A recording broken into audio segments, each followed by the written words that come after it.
Bonsoir à tous et bienvenue sur votre plateau spécial Brésil 2014. Chose promise, chose due. Aujourd'hui, nous avons l'honneur et le plaisir d'accueillir sur notre plateau M. Pape Malick Dieye, qui est manager sportif. Ainsi, nous recevons sur notre plateau M. Victor Diagne, ancien international de football. Et voilà, à travers l'émission, nous allons discuter, nous allons penser sur des analyses techniques sur les matchs de la Coupe du Monde. Voilà, nous vous proposons à présent un résumé sur les matchs. La France et Karim Benzema réussissent leur entrée dans la compétition en battant le Honduras 3-0. Premier succès de l'attaquant du Real Madrid sur penalty à la 45e minute après l'expulsion de Palacios. Les Français ont ensuite poussé le gardien hondurien à la faute, but contre son camp de Valladares après une nouvelle frappe de Benzema. L'ancien Lyonnais a fini par signer un doublé en bonne et due forme à la 72e. La Suisse s'est-elle imposée in extremis face à l'Équateur? Ce sont d'ailleurs les Sud-Américains qui avaient ouvert la marque grâce à Valencia à la 22e minute. En deuxième mi-temps, la Nati égalisait dès la sortie des vestiaires grâce à Mehmedi. Il aura fallu attendre 45 minutes de plus pour que Seferovic donne les 3 précieux points de la victoire à la Suisse à la dernière minute. L'Argentine aura pris son temps pour enflammer le stade Maracana lors du premier match de cette Coupe du Monde dans cette arène mythique, car c'est la Bosnie-Herzégovine qui a offert à sa rivale son premier but par Kolasinac contre son camp dès la 3e minute. Ce n'est qu'une heure plus tard que Lionel Messi a fait honneur à sa réputation du pied gauche et avec l'aide du poteau. Ibisevic a comblé l'écart à la 85e. Franck, qui dispute sa première Coupe du Monde depuis 2006, n'a jamais passé le premier tour d'un mondial. Malgré un sélectionneur de renom, le Portugais Carlos Queiroz, l'Iran arrive mal préparé au Brésil. La faute au contexte géopolitique qui a privé Javad Nekounam et ses coéquipiers de matchs amicaux de valeur avant la compétition. La phase de rodage va donc débuter sur les chapeaux de roue pour les Iraniens, opposés aux champions d'Afrique. Le Nigeria n'a pas droit à l'erreur s'il veut rêver des 8e de finale. Mais la phase de préparation ne s'est pas avérée concluante non plus pour les Super Eagles, tenus en échec par la Grèce et l'Écosse et battus par les États-Unis. Les hommes de Stephen Keshi pourront cependant compter sur le Lillois Vincent Enyema pour faire office de rempart dans les cages. L'Allemagne a clairement l'avantage des statistiques. La Mannschaft n'a jamais perdu contre le Portugal lors des grands rendez-vous internationaux depuis 14 ans. Joachim Löw s'est donc montré confiant malgré les passages à l'infirmerie de quelques-uns de ses joueurs emblématiques. Ils sont tous à 100%, a dit le sélectionneur. Neuer tiendra sa place dans les cages, Lahm la sienne en milieu défensif. Mais le doute persiste sur le nom de son coéquipier au milieu du terrain. Mystère également sur l'architecture offensive de l'Allemagne. Le Portugal compte lui évidemment sur son ballon d'or pour mener la charge. Cristiano Ronaldo, revenu à 100% lui aussi de ses capacités après une blessure à la jambe gauche. Il a promis que cette fois il gagnerait face à la Mannschaft, sa bête noire. Le meilleur buteur de la Ligue des Champions cette saison en a fait une affaire personnelle. Il veut marquer de son empreinte cette compétition lors de cette 112e sélection et prendre sa revanche sur l'Allemagne qui avait privé le Portugal d'un podium en 2006. Tenu en échec par les États-Unis, le Portugal se retrouve au bord de l'élimination. Nani a ouvert le score pour les Portugais dès la 5e minute, mais les Américains ont égalisé à l'heure de jeu grâce à Jermaine Jones avant de doubler la mise par Clint Dempsey. On pensait les Portugais éliminés, mais Varela a égalisé dans les ultimes secondes. De son côté, la Belgique s'est qualifiée après sa victoire sur le fil 1-0 contre la Russie au stade Maracana. L'attaquant de Lille, Divock Origi, a libéré les siens à la 87e minute. Les Diables Rouges n'avaient plus atteint les 8e de finale d'une Coupe du Monde depuis 2002.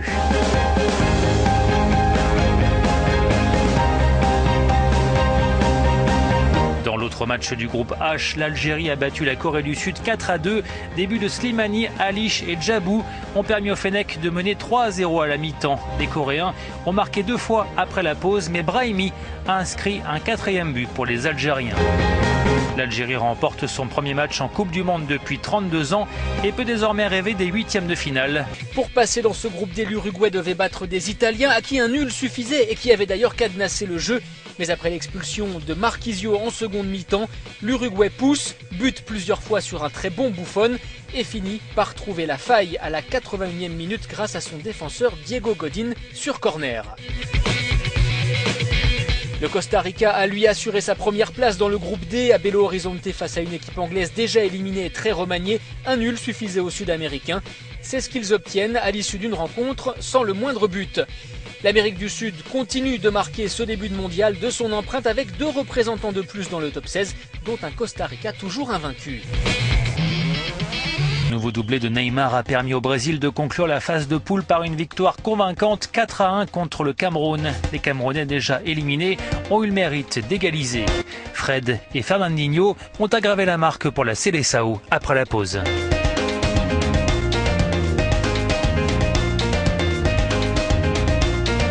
De son côté, le Mexique est sorti largement vainqueur du match de la mort contre la Croatie. Victoire 3-1 grâce à des buts de Marquez, Guardado et Hernandez inscrits dans les 20 dernières minutes. Le Mexique accède pour la 6e fois d'affilée aux 8e de finale.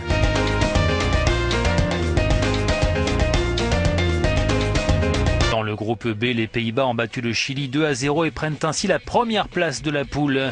Leroy Fer a ouvert le score pour les Néerlandais à la 77e minute avant que Memphis Depay ne double la mise dans les arrêts de jeu.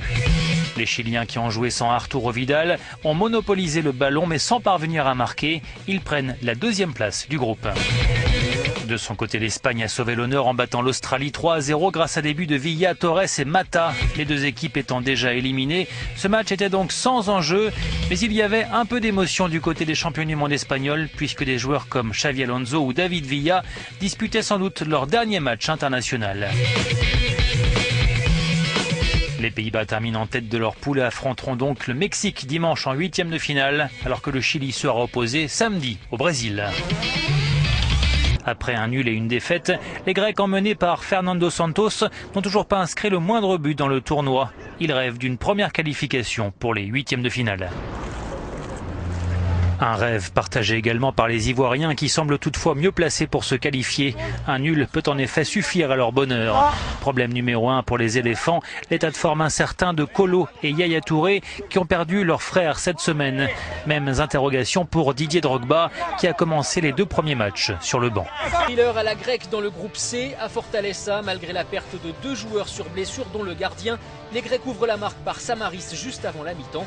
La Côte d'Ivoire qui n'a besoin que d'un nul pense avoir fait l'essentiel en égalisant à un quart d'heure de la fin. Mais un pénalty de Samaras dans les arrêts de jeu propulse la Grèce en 8e. À Cuiabá, la Colombie consolide sa première place en étrillant le Japon 4-1 avec notamment un doublé de Jackson Martinez. Les Japonais avaient fait illusion en égalisant à 1 partout en fin de première mi-temps. En 8e, la Colombie affrontera l'Uruguay et le Costa Rica sera opposé aux surprenants Grecs. À Porto Alegre, le Nigeria peut se contenter d'un résultat nul face à l'Argentine, mais les Super Eagles, champions d'Afrique 2013, peuvent également prétendre à la première place du groupe F. Une chose est sûre, la défaite n'est pas permise, car l'Iran en embuscade leur subtiliserait la qualification en battant la Bosnie. De son côté, l'Argentine va essayer de convaincre, car si le résultat est bien là, avec 2 victoires, 6 points, le contenu proposé par les hommes d'Alejandro Sabella en a laissé plus d'un dubitatif. Léo Messi à part, les joueurs de l'Albiceleste n'ont épaté personne. Le jeu argentin n'est pas séduisant malgré la pléiade de stars, d'Higuaín à Agüero, en passant par Di Maria et bien sûr Messi. Voilà, retour sur ce plateau. M. Pape Malick, bonsoir. Bonsoir, Pape Malick. Voilà, Pape Malick, quelle lecture faites-vous sur les matchs de la première phase de la Coupe du Monde? Tout d'abord, nous vous remercions pour l'invitation encore une fois et de l'accueil chaleureux qu'on nous a réservé ici à Moche TV. Bon, pour la Coupe du Monde 2014 ici au Brésil, d'abord il faut signaler le niveau du jeu. Que les équipes ont... Il y a beaucoup de surprises, mais le niveau est très relevé. Et ça montre que vraiment le football est en phase de développement extraordinaire. Mais ce qui est plus intéressant, c'est de voir de petits pays se mesurer avec les grands pays du football et entraîner l'élimination de grands pays comme l'Espagne, l'Angleterre, l'Italie. Vraiment, ça montre que le football est en train de prendre un niveau beaucoup plus important qu'il avait en avant. Voilà l'Espagne qui a déjà donc plié ses bagages, de même que l'Italie. Et Victor, quelle lecture faites-vous ou bien quelle est la particularité donc, de ces premiers tours? Bonsoir et merci de nous avoir accueillis sur ce plateau de Mouchet TV. Je crois que la première lecture à faire, c'est juste que sur le plan du jeu, ça a beaucoup évolué. Donc de sorte que je crois qu'actuellement on a atteint le nombre de buts marqués, disons, lors de la Coupe du Monde 2010. Il y avait une centaine de buts qui a été marqué. Je crois qu'on est très proche actuellement de ce résultat. Ça, c'est quelque chose de positif. Ensuite, sur le plan de l'organisation, je crois que le Brésil a vraiment réussi sa Coupe du Monde. Tant plus que tous les stades sont à chaque fois pleins. Et les matchs se jouent à 13h heure locale. Donc, ce qui veut dire qu'il y a un réel engouement derrière cette équipe. Mais surtout derrière cette Coupe du Monde. Malgré, disons, toutes les alertes que le Brésil a eu à subir avant la Coupe du Monde, notamment les grèves et tout ce qui s'en est suivi. Maintenant, comme on dit, il y a eu peut-être des surprises, notamment l'élimination de l'Angleterre, de l'Italie et de l'Espagne. Mais je crois que si on se réfère un peu sur l'ensemble de ces championnats respectifs tout au long de la saison, je crois que c'est pas une réelle surprise quand même. Surprise peut-être parce que ce sont des équipes qu'on connaît à travers le monde qui ont quand même eu à se défendre et à montrer beaucoup de choses positives. Maintenant, je crois que le nom importe peu actuellement, tellement les équipes se sont préparées pour cette Coupe du Monde et depuis longtemps. C'est le cas du Mexique et de beaucoup de pays sud-africains, sud-américains, pardon. Et voilà, maintenant, il y a certains qui ont dormi sur leur laurier, d'autres ont travaillé et sont revenus à un niveau égal. Voilà, ça c'est clair, toutes les équipes se valent, mais sur les grandes équipes, Pape Malick, on peut noter la France qui a fait une très bonne prestation lors de ses premiers tours. Donc il va essayer de terminer en beauté avec une équipe de jeunesse. Quels sont les mots à dire par rapport à l'équipe de la France qui fait partie donc des grandes équipes? Comme vous le dites, hein, la France est une très grande équipe. Moi, je le dis souvent, je dis toujours de se méfier à la France. Parce que, d'abord, la composition. C'est des jeunes qui jouent à temps plein dans leurs équipes. Un Pogba, un Debuchy, tout ça, les Giroud, et Benzema, qui a fait une très bonne saison. Donc, faudra s'y attendre, fallait s'y attendre. Parce que la sélection de la France est une très bonne sélection. Et il y a beaucoup de jeunes, il y a beaucoup de rigueur. Donc, moi, je dis que même après, au-delà de cette Coupe du Monde, d'ici l'Euro 2016, vous allez voir que la France va encore montrer davantage. Parce qu'il y a une très grande équipe derrière et il y a des jeunes qui jouent constamment dans leur club. Vous savez, actuellement, ce qui est plus important, c'est des joueurs qui jouent. Des joueurs qui jouent constamment dans leur club, qui ont fait de très bons championnats, qui rivalisent toujours avec les grands. Donc, quand on fait une sélection comme ça, obligatoirement, il y aura des résultats. Et c'est d'ailleurs ce travail-là que Didier Deschamps est en train de faire et qui peut lui permettre de se faire valoir une place en demi-finale ou bien en quart de finale. En quart de finale. Ça c'est clair. Victor, on note au niveau donc, des grandes équipes toujours, à savoir l'Espagne. Si on voit, il y a plusieurs compétitions qui ont été jouées au niveau donc, du championnat espagnol. Est-ce que cela est dû par rapport à la fatigue des joueurs ou bien c'est par rapport donc, au niveau donc, de participation? Oui, la fatigue aidant aussi, voilà, il y a un impact négatif dans ce sens. Maintenant, je crois que, parlant de l'Espagne, je crois que c'est pas une très grosse surprise de voir l'Espagne peut-être un peu éliminée un peu tôt, mais quand même si l'Espagne arrivait à se qualifier, aurait du mal à arriver en demi-finale. Pourquoi? Parce que l'ossature de l'équipe de l'Espagne, c'est le Barça. On a vu le Barça souffrir tout au long de la saison, sans aucune alternative dans le jeu. Et le jeu de l'Espagne se base notamment sur l'effectif du Barça et sur le jeu du Barça aussi. Je crois que c'est un jeu actuellement, pas qui n'a plus sa place sur le plan mondial, mais quand même qu'il va falloir revoir, notamment sur quelques alternatives. C'est-à-dire que l'Espagne a toujours l'habitude de monopoliser le jeu, de ne jamais jouer en contre sur uniquement des attaques placées. Et ça permet aux adversaires de revenir très tôt, de rester très bas, maintenant d'avoir des flèches devant. Donc quand vous voyez par exemple une équipe comme le Chili avoir des flèches devant, donc après la récupération de la balle, c'est automatiquement chercher le premier attaquant, c'est-à-dire le plus loin possible. Et cet attaquant est toujours capable techniquement non seulement de garder le ballon, mais de poser beaucoup de problèmes à la défense en général espagnole. Et ça, les Espagnols ne l'ont pas compris. Et cette erreur-là, c'est pas uniquement lors de cette Coupe du Monde. Je crois que c'est tout au long où l'Espagne aussi régnait sur le toit du monde. Jamais une solution n'a été trouvée au niveau de la défense. Donc c'est un problème récurrent. Maintenant, c'est vrai qu'aujourd'hui, c'est sorti au grand jour. Mais je crois qu'ils ont traîné cela. Pourquoi? Parce que l'Espagne était capable vraiment,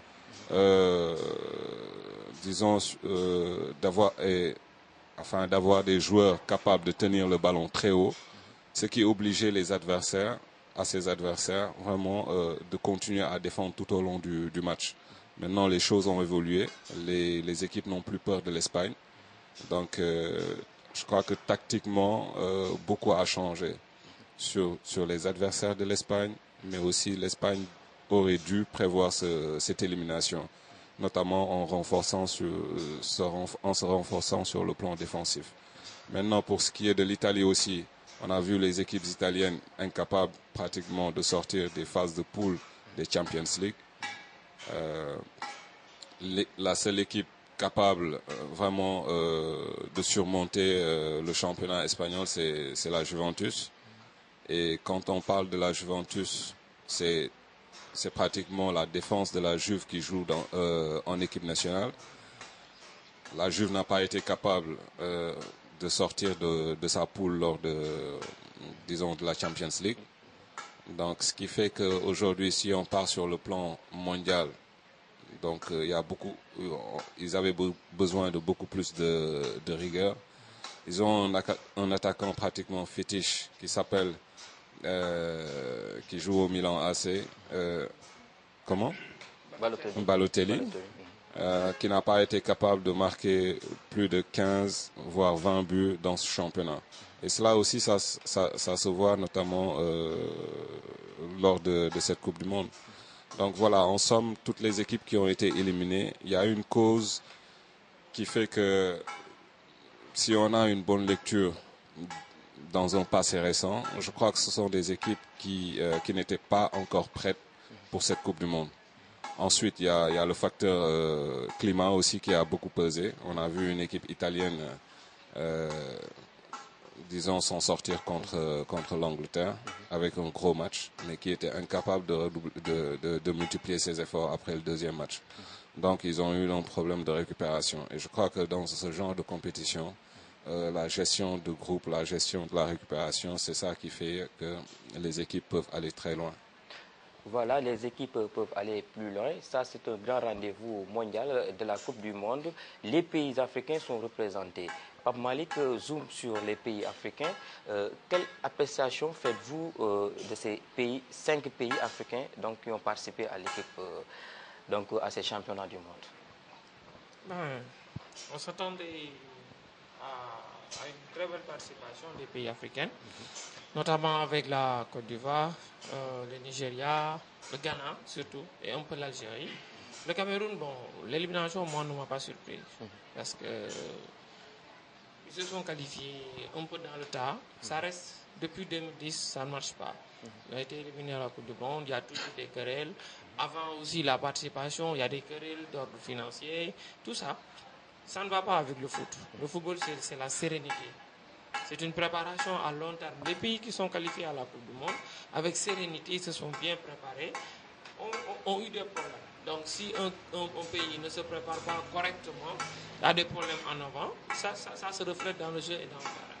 Donc j'attendais plus de rigueur de la Côte d'Ivoire, mais malheureusement ils se sont fait éliminer suite à des détails, parce que par exemple le dernier match là contre la Grèce, fallait le prendre en avant. C'est pas des matchs à attendre pour revenir sur le score.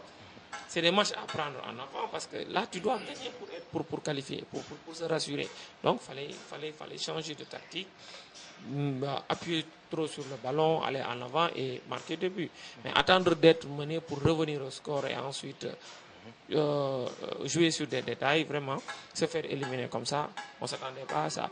Mais, et puis le climat pourrait leur être favorable parce que c'est le climat de l'Amérique du Sud est un peu voisin du climat africain. Même si on sait que beaucoup de ces Africains-là sont en Europe, mais quand même, ils pouvaient avoir cette aptitude-là. Pourquoi pas se préparer en Afrique comme il le faut? Beaucoup se sont préparés ailleurs, mais il fallait se préparer en Afrique. Parce que vu que le climat africain est un peu en phase avec le climat sud-américain, ça aurait facilité beaucoup de choses. Parce que beaucoup de pays européens qui se sont fait éliminer, le climat a joué un rôle important. Donc je pense qu'il y a cette toujours négligence managériale des pays africains qui font qu'on se fait éliminer chaque fois à des détails près, quoi. Donc ce qu'il faudra faire, c'est toujours revoir le plan managérial, essayer de faire les choses en avant. Voilà la Côte d'Ivoire qui s'est fait éliminer avec un mauvais coaching de son gouvernement, parce qu'annoncer à 24 heures du match que le prime est à 30 millions pour un pays qui ne s'est pas encore qualifié en huitième de finale. Pour moi, c'était un mauvais coaching. Donc, il y a des choses qu'il ne faut pas annoncer. Laissons les gens jouer au football et mettons-les dans des conditions. Et sur le plan managérial, gérons-les bien. Et après, maintenant, laissons les choses venir. Et il y a beaucoup de choses à voir sur le football africain. Contrairement aux autres pays, vous n'entendez jamais ces petits problèmes-là de préparation, de non-sélection, etc. Toujours en Afrique, c'est le même problème. Et au finish, on se fait éliminer avant même les huitièmes de finale. Voilà, ça c'est sûr. Donc il faut de la lucidité, encore de la sincérité, de la sérénité pour se qualifier ou bien pour tenir donc à ces grands rendez-vous. Voilà, Victor, le Nigeria vient de se qualifier en huitième de finale. Donc le match face donc avec l'Argentine a été terminé par 3 buts à 2. Quelle est votre réaction par rapport à cette qualification? Je crois que déjà la défaite contre l'Argentine, pour moi, il y a eu un peu d'injustice quand même. Je crois que le Nigeria fait partie, ou bien c'est la seule équipe africaine, hormis le Ghana et l'Algérie, sur laquelle on peut nourrir beaucoup d'espoir par sa discipline, sa rigueur. Je crois que ce sont des joueurs extrêmement dévoués et toujours concentrés. Et c'est surtout à l'image de l'entraîneur aussi. Donc voilà, c'est une équipe qui s'est préparée discrètement. L'Algérie aussi, c'est une équipe qui s'est préparée discrètement. On n'a pas beaucoup entendu parler d'elle. Donc voilà, je crois que, comme Malik l'a dit tout à l'heure, une équipe qui se prépare pour une compétition majeure a besoin de sérénité et de tranquillité. Maintenant, j'avais cru que que le Cameroun avait enterré ses vieux démons, mais je crois qu'ils n'ont pas appris du passé. Et ça, c'est récurrent. Et en général, tout tourne autour d'un joueur, Samuel Eto'o. C'est vrai que c'est un grand joueur, mais je crois qu'à un moment donné aussi, il faut faire la part des choses. C'est une nation, c'est pas un joueur. Donc, c'est un ensemble de personnes qui vont à une compétition, majeure. Donc, il faut mettre de côté les problèmes d'ego. Maintenant, il y avait un défi pour eux à relever, c'était le défi des primes. Donc, ils ont raté, je crois, 24 heures par rapport à leur arrivée au Brésil. Ce qui aurait pu quand même apporter un petit changement. Quand on va dans un pays non seulement inconnu, mais le climat est différent, je crois qu'il faut s'armer de courage, mais aussi aller très tôt préparer sa coupe du Monde. Et la Côte d'Ivoire qui vient d'être éliminée par la Grèce 2 buts à 1. Et Lamouchi qui vient de démissionner donc, comme sélectionneur de l'équipe nationale. Donc, la démission, c'est quelque chose de personnel, je crois. Et c'est une décision aussi à respecter. Il a failli à sa mission. C'est ça la philosophie aussi d'un coach et d'un meneur. Voilà, on vous a assigné des directives. Vous ne les avez pas réussies. Donc il faut savoir partir. D'autant plus que je crois que tout était à sa disposition pour que l'équipe aille le plus loin possible. Donc vous ne pensez pas qu'il y avait donc des erreurs au niveau du coaching au moment où il sort Drogba, en même temps Gervinho, donc qui pourrait faire toujours en n'importe quel temps, donc de faire la différence? Non, mais ce sont des questions de choix. J'aime pas trop parler de choix tactiques ou autres. Ce qui est important, c'est qu'il a fait jouer les joueurs sur lesquels il comptait. Maintenant, c'était à un moment donné, ce sont les joueurs qui devaient donner beaucoup plus de satisfaction.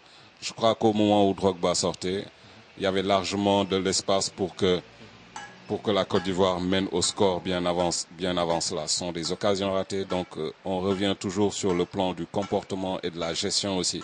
Quand vous voyez le Ghana perdre contre l'Allemagne, je crois qu'après le match, ils ont eu beaucoup de regrets. Pourquoi? Parce que quand Ayou, disons, avait la balle de break, il aurait pu associer l'équipe à cette occasion. Maintenant, il a voulu marquer son propre but et l'action qui suit, ils encaissent un but qui leur est fatal.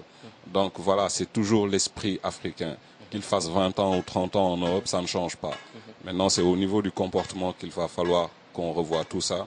Quel que soit l'entraîneur qui sera là, je crois que sa première mission, ce sera de changer la mentalité des joueurs. Il ne suffit pas de gagner beaucoup d'argent pour changer de mentalité. Non, c'est une question d'éthique surtout. Et voilà, je crois que c'est la base de l'échec ghanéen quand même. Voilà, ça c'est sûr. Il y a aussi du côté de l'individualité des joueurs africains. Parfois, ils essayent un peu d'être le sauveur de toute une nation, raison pour laquelle on note quelques individualités au niveau de ces joueurs. Mais après tout ça, il y a la représentation de l'Afrique sur cette Coupe du Monde, 5 pays africains, et au finish, nous avons que 2 pays. Le Nigeria est déjà qualifié, ça ne reste que l'Algérie. Quelle appréciation faites-vous par rapport à cette insuffisance? C'est toujours ce que disait Victor. C'est toujours, parce que c'est pas un problème de joueurs, de personnes. C'est une nation, c'est un ensemble. Les gens doivent apprendre à jouer pour tout le monde. Vous regardez par exemple un pays comme le Pays-Bas. Chacun joue pour tout le monde. Même si Robben peut à lui se régler le problème des fois, mais il partage. Van Persie, aujourd'hui, avant la Coupe du Monde, il y avait un problème entre ces jours-là. Et les anciens, les Van Basten, les Rushkar, autres là, ils disaient que le jeu hollandais a été perdu. On a perdu notre jeu. Mais Van Gaal a insisté sur le jeu offensif et a fédéré ces trois-là. Lorsqu'il a réussi à fédérer Robben, Van Persie et Schneider, le problème est réglé. À chaque fois, on joue long, mais c'est pour aller vite. C'est pour aller vite et marquer un but et revenir. Et chacun joue pour l'autre. Maintenant, si moi, je suis Yaya Touré, ou je suis Eto'o, ou je suis Drogba, et je veux à moi seul régler le problème, mais ça ne marchera pas. Ça doit être un groupe, chacun doit partager, chacun doit jouer pour l'autre. C'est comme disait Victor tout de suite. Ayo, si Jordan avait remis cette passe-là, mais ça allait être un bon choix. Le gars allait marquer le but et il n'y aurait pas de problème aujourd'hui. On va se dire que peut-être même on va avoir 3 représentants en 8e de finale.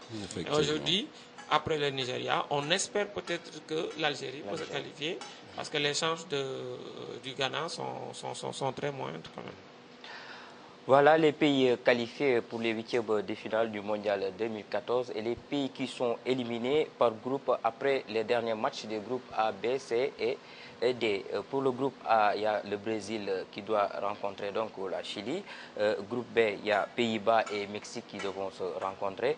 Il y a aussi Colombie et Uruguay et Nigeria qui vient juste donc d'ajouter sur la liste. Maintenant, quelle lecture faites-vous sur les prochains matchs, c'est-à-dire les 8e de finale qui vont se dérouler entre Brésil et pays organisateur et la Chili? Je crois que les équipes partent à chance égale quand même. on est arrivé à un stade de la compétition où, voilà, je crois que les équipes se sont déjà bonifiées, ont pris confiance en elles, et c'est à éliminatoire direct. Donc, pour le cas du Brésil et contre le Chili, le Brésil aura en face de lui l'une des équipes les plus teigneuses de la compétition, qui ne lâchera rien, qui n'ont aucun problème d'acclimatation, tant plus que le Chili, c'est un pays d'Amérique du Sud.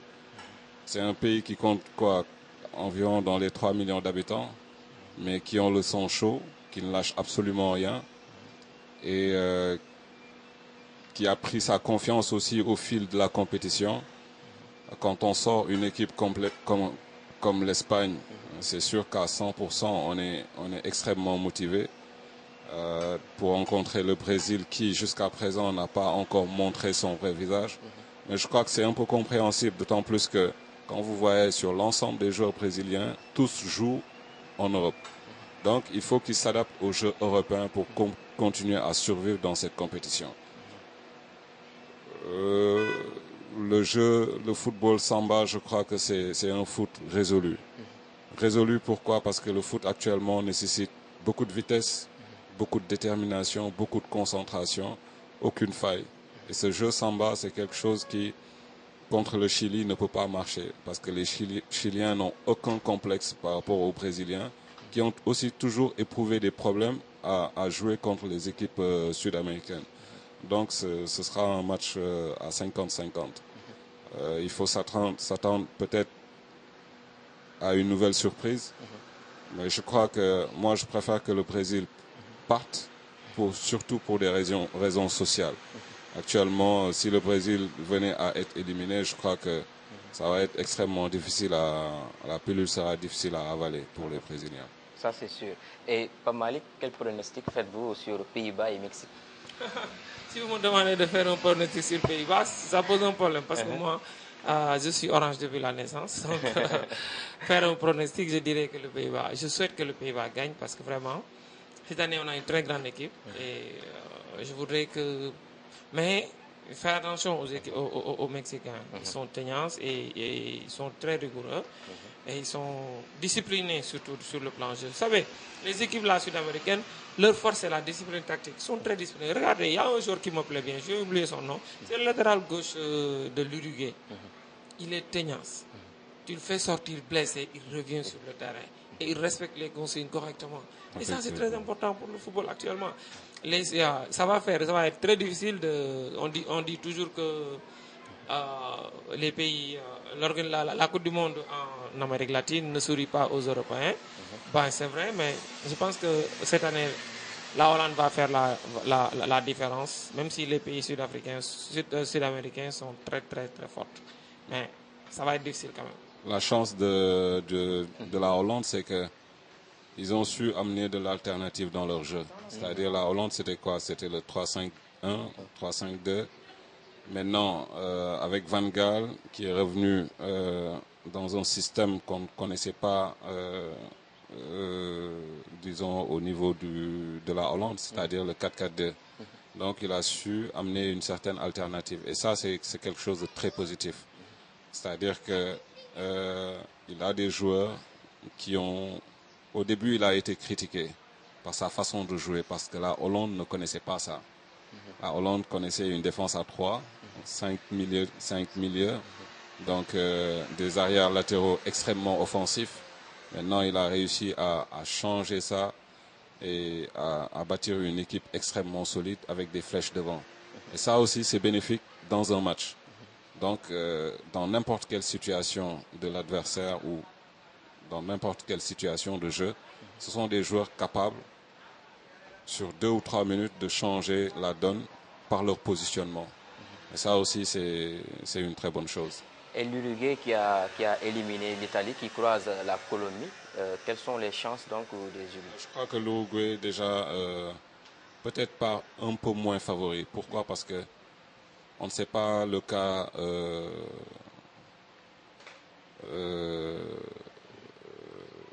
Sanchez, comment ça va se terminer. Lui qui est devenu vraiment cannibale, je crois que c'est indigne l'image qu'il montre actuellement à la Coupe du Monde, c'est indigne d'un grand joueur. Et pourquoi? Parce qu'il a des qualités à faire valoir. C'est un grand joueur qui a d'énormes qualités techniques et physiques. Donc il n'a pas besoin de faire certains gestes pour pouvoir vraiment passer l'adversaire. Maintenant, attendons la réunion de la FIFA, la réunion de la commission de la discipline de la FIFA pour voir ce que ça va donner. Mais quand même, l'Uruguay a eu l'habitude de jouer sans lui, mais de s'en sortir, mais très difficile. Donc, comme je dis, les équipes partent, disons, à chance égale. Costa Rica et Grèce, pas Malik. Oh, la surprise, c'est Costa Rica. Oui. L'équipe vraiment qui a été à la base des surprises. Donc, je pense qu'ils vont continuer leur bout de chemin. Parce qu'ils n'ont plus rien à prouver. Hein. Leur objectif, c'était de passer en huitième de finale. Déjà, ils sortent premiers dans un groupe très difficile. Après avoir battu l'Italie, l'Angleterre. Mais ils vont l'Uruguay, match nul avec l'Angleterre. Ils vont continuer dans leur logique. Et je pense bien que, pour moi, Costa Rica part favori. Parce qu'il y a cette envie de gagner là. Et cette euphorie-là qui continue toujours. Voilà, attendons toujours des surprises lors de ces huitièmes de finale. Je vous rappelle que le Nigeria donc, est déjà qualifié pour les huitièmes de finale. Toute l'Afrique est derrière cette équipe du Nigeria. Voilà, amis chers téléspectateurs, vous l'avez demandé. Donc, on vous a fait aujourd'hui une spéciale Brésil 2014. Nous vous donnons rendez-vous sur un autre numéro de Brésil 2014 et nous remercions notre partenaire qui nous accompagne durant toute la Coupe du Monde, Kër Gaïndé. Merci et à bientôt.